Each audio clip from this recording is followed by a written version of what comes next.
Assalamualaikum warahmatullahi wabarakatuh. Perkenalkan, nama saya Ananda Farhatun Imah NIM 26. Di sini saya akan mencoba menjelaskan mengenai oksidasi asam amino.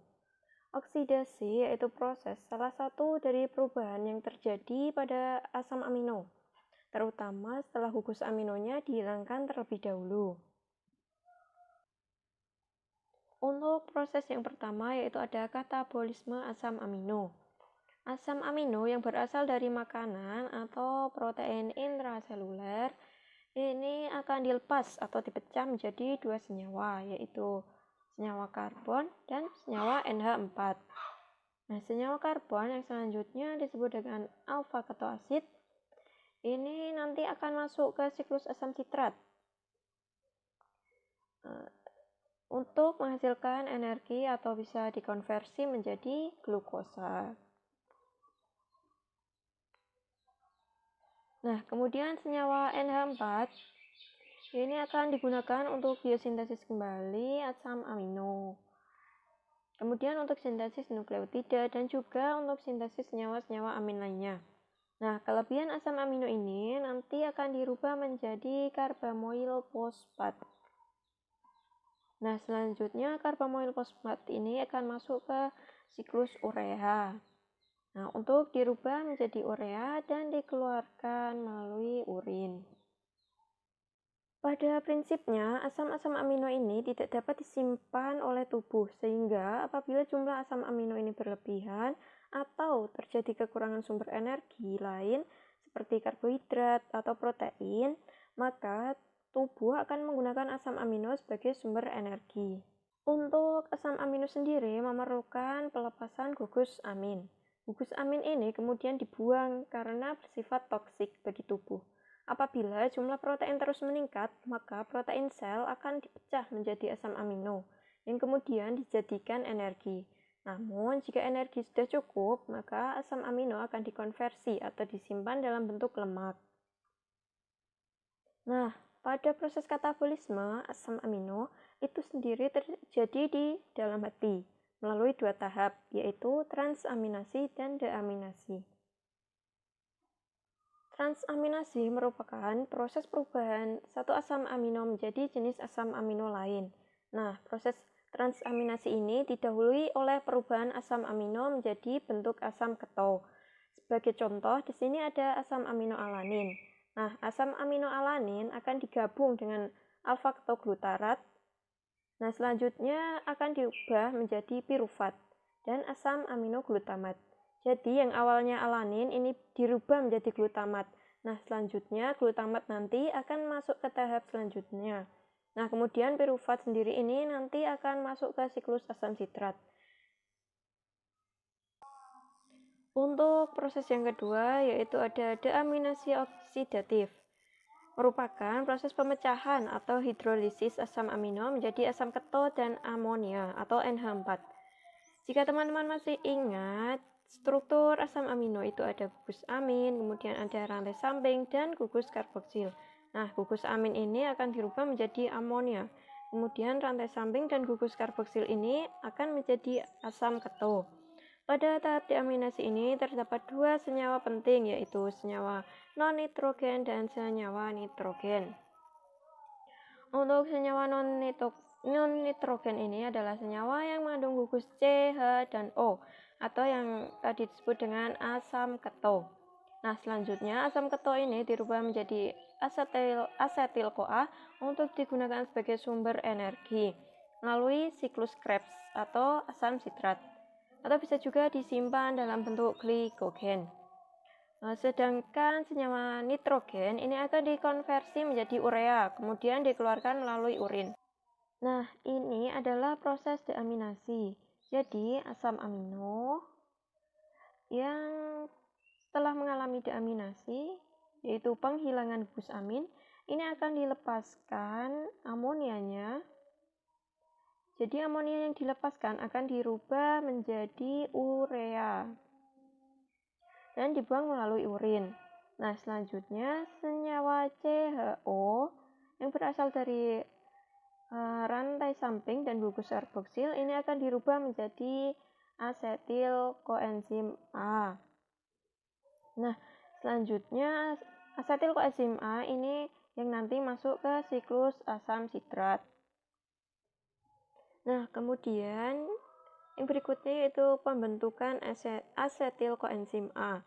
Jadi, setelah mengalami pelepasan gugus amin, asam amino dapat masuk ke siklus asam sitrat melalui jalur yang beraneka ragam. Nah, ada senyawa kunci yang menjadi penghubung antara katabolisme asam amino dengan siklus sitrat, yaitu asetil koenzim A. Ada dua metabolik yang menuju kepada pembentukan asetil koenzim A, yaitu bisa melalui asam pirufat dan bisa juga melalui asam asetoasetat. Berikut ini adalah bagan kaitan antara asam amino dengan siklus asam sitrat. Jadi bisa kita perhatikan kerangka karbon dari jenis asam amino yang berbeda ini bisa masuk ke siklus asam sitrat dari jalur yang berbeda-beda. Sebagai contoh misalnya asam amino alanin, sistein, glisin, serin, teroin, dan triptopan ini dikonversi terlebih dahulu menjadi pirufat. Iya. Nah, selanjutnya pirufat tersebut dirubah menjadi asetil koenzim A. Kemudian baru masuk ke siklus asam sitrat. Ada juga asam amino lain yang langsung dirubah menjadi asetil koenzim A, misalnya isoleusin, leusin, dan triptopan. Nah, ada juga asam amino yang dirubah terlebih dahulu menjadi asetoasetil koenzim A. Baru nanti dikonversi menjadi asetil koenzim A. Misalnya ada leusin, lisin, fenilalanin, triptopan, dan tirosin. Nah, selain itu ada juga asam-asam amino lain yang langsung masuk ke senyawa antara atau senyawa intermediate siklus asam sitrat. Misalnya ada asam amino ini yang langsung masuk menjadi alfa ketoglutarat. Misalnya arginin, glutamat, glutamin, histidin, dan prolin. Nah, ada juga asam amino yang langsung masuk melalui suksinil koenzim A. Misalnya isoleusin, metionin, treonin, dan valin. Ada juga asam amino yang masuk melalui fumarat, yaitu misalnya aspartat, fenilalanin, dan tirosin. Nah, untuk asparagin dan aspartat ini bisa juga langsung masuk ke oksaloasetat. Jadi, jika kita lihat skema ini, kerangka karbon atau senyawa ketoasid dari asam amino yang berbeda bisa masuk ke siklus asam sitrat dengan jalur yang berbeda-beda. Untuk yang ketiga yaitu ada siklus urea. Kita mulai dari mitokondria terlebih dahulu ya. Jadi asam amino ini sebagai contoh misalnya ada alanin. Ini akan mengalami proses transaminasi yang dirubah menjadi glutamat. Nah, glutamat kemudian masuk ke mitokondria. Kemudian akan masuk ke siklus sitrat. Nah, selanjutnya senyawa NH4 itu yang berasal dari gugus amin tadi akan dirubah terlebih dahulu menjadi karbamoil fosfat. Nah, perubahan ini melibatkan enzim karbamoil fosfat sintetase. Ya.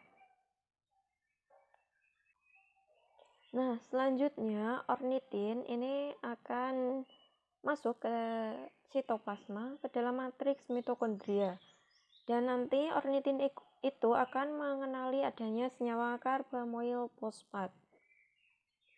Kemudian akan diikat membentuk senyawa sitrulin. Nah, sitrulin ini akan keluar dari mitokondria menuju sitoplasma. Kemudian sitrulin ini akan dirubah menjadi citrulyl AMP intermediate. Ya. Kemudian akan dirubah menjadi arginosuksinat. Nah, arginosuksinat ini dirubah menjadi arginin dengan mengeluarkan senyawa fumarat. Nah, arginin dirubah menjadi ornitin dengan mengeluarkan senyawa urea. Nah, kemudian ornitin akan masuk kembali ke matriks mitokondria. untuk mengambil karbamoil fosfat yang lain. Nah, kemudian digabung lagi, dirubah menjadi sitrulin. Sitrulin keluar lagi ke sitosol dan selanjutnya diproses. Dikeluarkanlah urea. Proses ini terjadi secara terus-menerus. Oleh karena itu disebut sebagai siklus urea. Karena produk yang dikeluarkan adalah urea yang berasal dari karbamoil fosfat. Nah, untuk ini adalah ringkasan katabolisme. Jadi, tadi telah dibahas bahwa asam amino masuk ke siklus asam sitrat dengan jalur yang berbeda-beda. Ini ada dua kelompok asam amino, yaitu asam amino glukogenik dan asam amino ketogenik. Untuk asam amino glukogenik yaitu asam amino yang nanti bisa dirubah menjadi glukosa. Jadi yang dalam kotak yang berwarna orange itu adalah kelompok asam amino glukogenik, seperti misalnya arginin, glutamin, histidin, dan prolin. Ini akan dirubah menjadi glutamat, kemudian masuk ke siklus asam sitrat. Nah, kemudian jika tubuh sudah tidak memerlukan energi, maka yang tadi itu akan dirubah menjadi glukosa. Nah, kemudian asam amino ketogenik adalah asam amino yang bisa dirubah menjadi badan-badan keton atau senyawa keton.